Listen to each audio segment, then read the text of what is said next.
Hello friend, welcome to my YouTube channel.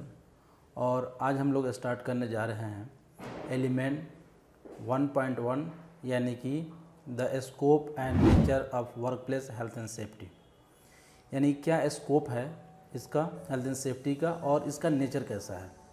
तो जैसा कि हम जानते हैं कि इसका स्कोप हर जगह है, यानी कि चाहे वो हॉस्पिटल हो, चाहे वो कोई शुगर इंडस्ट्री हो या पेट्रोलियम हो या स्कूल हो या लॉजिस्टिक हो, सप्लाई चेन, तो जो भी किसी भी तरह का आजकल इंडस्ट्री है, हर जगह जो है आजकल ज़रूरत है हेल्थ एंड सेफ्टी की।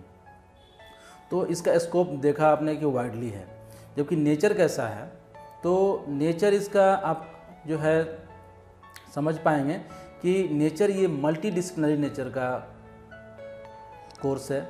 यानी कि इसमें आपको chemistry, physics, biology, engineering, psychology, sociology और लॉ, इन सभी चीज़ों का नॉलेज होना चाहिए। इसीलिए इसको मल्टी डिसिप्लिनरी नेचर का कोर्स बोला गया है, यानी कि हेल्थ एंड सेफ्टी का जो है मल्टी डिसिप्लिनरी नेचर का है। तो आइए समझते हैं कि कैसे जो है इसका इतना नेचर है। तो सबसे पहले जैसे केमिस्ट्री है, तो अगर हम किसी वर्क प्लेस पे बहुत हर तरह का केमिकल यूज़ हो रहा है या रिएक्शन हो रहा है या प्रोसेस इंडस्ट्री है, वहाँ डिफरेंट टाइप्स ऑफ केमिकल है जो कि हमें पता नहीं चलता है कि उसका क्या इफ़ेक्ट होगा, हार्मफुल इफ़ेक्ट होगा या उसका टॉक्सिक नेचर का है। तो इसके बारे में हम कैसे जानेंगे। अगर हम MSDS ले तो हमें एक अच्छा उसके बारे में ज्ञान मिल सकता है, बट अगर हमें केमिस्ट्री का अच्छा नॉलेज नहीं रहेगा तो हमें एक अच्छा अंडरस्टैंडिंग नहीं होगा। तो इसलिए इसमें अगर कोई हेल्थ एंड सेफ्टी अगर करना चाह रहा है तो उसे केमिस्ट्री का भी नॉलेज होना है, साथ में फिजिक्स का भी नॉलेज होना है। आप देख रहे हैं बहुत तरह का मोशन होता है जिसमें हेल्थ एंड सेफ्टी को लेकर काफ़ी ज़रूरत पड़ती है। बायोलॉजी जैसे आप जानते हैं बैक्टीरिया, वायरस, फंगी, इन सबसे काफ़ी जो है रोग होता है। बहुत तरह का जो जितने भी रोग होते हैं, चेचक के रोग हैं या जो बहुत तरह का डिजीज़ आजकल आपने देखा होगा जो कि वायरस से होता है, बैक्टीरिया से होता है। तो अगर आपके पास बायोलॉजी का नॉलेज है, सपोज बॉडी है हमारा, बॉडी के बारे में आपको तभी नॉलेज हो पाएगा जब आपने बायोलॉजी से पढ़ा होगा। यानी कि हमारा बॉडी कैसे काम करता है, इसमें हार्ट कैसे काम करता है, हम सांस कैसे लेते हैं। साथ में इंजीनियरिंग, यानी कि आपको मटेरियल की प्रॉपर्टीज़ का नॉलेज होना है, किसी मशीन कैसे फंक्शन करता है, कोई हर तरह का, मतलब कि आपको देखें तो इंजीनियरिंग का भी नॉलेज इसमें चाहिए। इसीलिए इसको मल्टीडिसिप्लिनरी नेचर का कहा गया। साइकोलॉजी, आपको वर्कर का माइंड रीड करना है, वर्कर का बिहेवियर इम्प्रूव करना है, तो आपको साइकोलॉजी का भी नॉलेज होना चाहिए। उसके बाद सोशियोलॉजी आप जानते ही हैं, और द लॉ, यानी कि जैसे कि बहुत सारा एग्जिस्टिंग लॉ होगा आपके कंट्री में, आसपास में बहुत सारे, जिस भी कंट्री में आप काम करते हैं वहाँ पे कुछ एग्जिस्टिंग लॉ होगा, उस लॉ को आपको मानना है। जैसे अगर इंडिया में काम करते हैं तो फैक्ट्री एक्ट का नॉलेज आपको होना बहुत ज़रूरी है। उसी प्रकार अगर आप कंस्ट्रक्शन में हैं तो BOCW एक्ट। अगर आउट ऑफ इंडिया है, जैसे कि ये जो कोर्स है वो आपका HS UK का है, तो ये UK का लॉ ज़्यादातर इसमें इम्प्लीमेंट होता है। तो UK में कौन सा लॉ चलता है, वहाँ पे अगर काम करना है तो उसके बारे में मालूम होना है। यानी कि आप देखें तो ये chemistry, physics, biology, engineering, psychology, sociology और लॉ, ये सभी का नॉलेज होना आपको ज़रूरी है। तो आइए सबसे पहले ये सब जानने से पहले कुछ की टर्म जो है हमको पता हो जाना चाहिए, अदरवाइज हम पूरे हर एक चीज़ को नहीं समझ पाएंगे। तो की टर्म वो है some basic occupational health and safety definition हमको मालूम होना चाहिए। Health means the protection of body and mind of people from illness resulting from the material process और procedure used in the work place.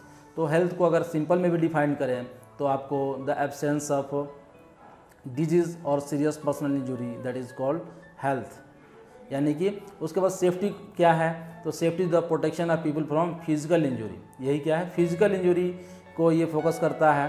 यानी कि ये हमारा सेफ्टी को इस तरह से डिफाइन कर सकते हैं। वेलफेयर क्या है, जो भी आपके वर्क प्लेस पे बेसिक फैसिलिटीज़ हैं जो कि बहुत ज़रूरी है काम करने के लिए, उसे हम वेलफेयर फैसिलिटीज बोलते हैं, जैसे लैट्रिन, बाथरूम आपका सिटिंग के लिए होना चाहिए। यानी कि अगर इसके टर्म में डिफाइन करें तो provision of facility to maintain the health and well being of individual of the work place.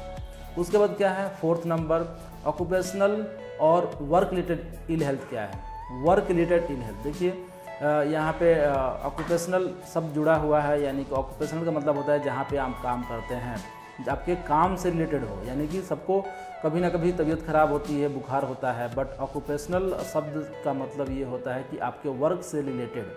तो ये जो है आपके वर्क रिलेटेड अगर किस तरह का इल होता है उसे हम ऑक्यूपेशनल इल हेल्थ बोलेंगे। यानी कि इसको अगर डिफाइन करें तो कंसर्न्ड विथ दोज इलनेस और physical and mental disorder that are either caused और triggered by work place activity. यानी कि वर्क प्लेस एक्टिविटी से हो, इसे हम ऑक्यूपेशनल या वर्क रिलेटेड इल हेल्थ बोलेंगे। अब इन्वायरमेंट क्या है, इन्वायरमेंट प्रोटेक्शन। तो अरेंजमेंट, जैसे हम ये चीज़ की बात करते हैं तो इसमें इन्वायरमेंट प्रोटेक्शन का मतलब होता है कि arrangement to cover those activity in the work place with affect flora, fauna, water, air and soil. तो इस तरह से जो है हम इस तरह कोई काम नहीं करें जिससे हमारा फ्लोरा, फन्ना और वाटर, एयर एंड सॉइल जो है पॉल्यूटेड हो। फ्लोरा फन्ना जैसे मतलब कि हमारा जो भी प्लांट वगैरह रहते हैं, जो भी उसमें छोटे छोटे जीव हैं, ये सब फ्लोरा फन्ना में आते हैं। और उसके बाद जो है आपका एक्सीडेंट किसे कहते हैं, तो एक्सीडेंट है एक unplanned event that results in injury और इल हेल्थ और पीपुल। यानी कि ऐसा इवेंट, ऐसा कोई इवेंट कर सकते हैं जिसमें अनप्लान्ड हो और जिससे कुछ इंजरी या इल हेल्थ हुआ हो, उसको हम लोग एक्सीडेंट बोलेंगे। या कोई डैमेज हुआ हो, या कोई लॉस टू प्रॉपर्टी हुआ हो, या प्लांट हुआ हो, मटेरियल, इन्वायरमेंट और लॉस ऑफ बिजनेस अपॉर्चुनिटी, इस तरह कुछ भी हुआ उसको हम एक्सीडेंट बोलेंगे।